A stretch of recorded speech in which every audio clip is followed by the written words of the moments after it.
Just the story, the screenplay. I liked the screenplay. It was Rob had it on his desk, and he says there's an interesting story about Hoover, and I said, is this President Hoover or what? And he said, no, J. Edgar Hoover. I said, oh yeah, great. And having grown up with J. Edgar Hoover, because he was there all of my lifetime, he was always the head of the FBI, and so I thought that'd be interesting. So I went home and read it.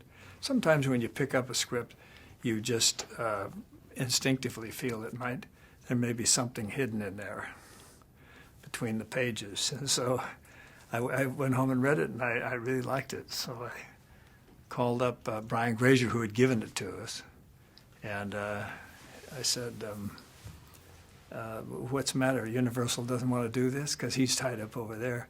And he said, well, they're in a position where they weren't quite sure what they wanted their next move was. And so I said, let me take it to Warner Brothers. So I took it over to Warner's, and then Leo called up and expressed interest in the project, and because he had read it. And so everything just fell in together. Then all of a sudden there we were with Leo, and then so we just, a couple of weeks later, we were preparing it.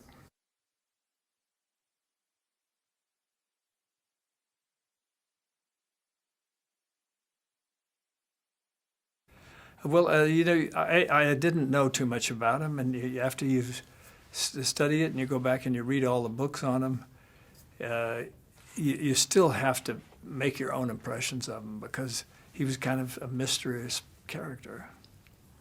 And he, I think is very, but interesting guy, and you didn't know where he was coming from, except that he loved investigative material, and started the Bureau of Investigation, and later became the Federal Bureau, and he went and lobbied for arms so they could be regular policemen, and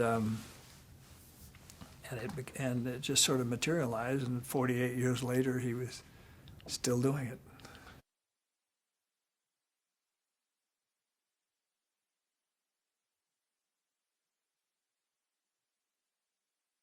Well, we found out that he, there was always a lot of controversy, a lot of rumors about him, because he was a solitary guy, or he trusted not too many people. Obviously, Clyde Tolson was his inseparable friend, and Helen Gandy was his loyal assistant, and they had, and she was with him the whole time, and they sort of all grew up together, or grew old together, and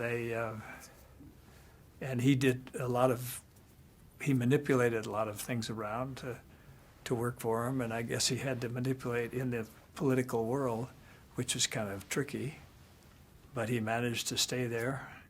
And a lot of people I've talked to thought he was a very affable person, very pleasant to work with, and a lot of people thought he was a son of a bitch.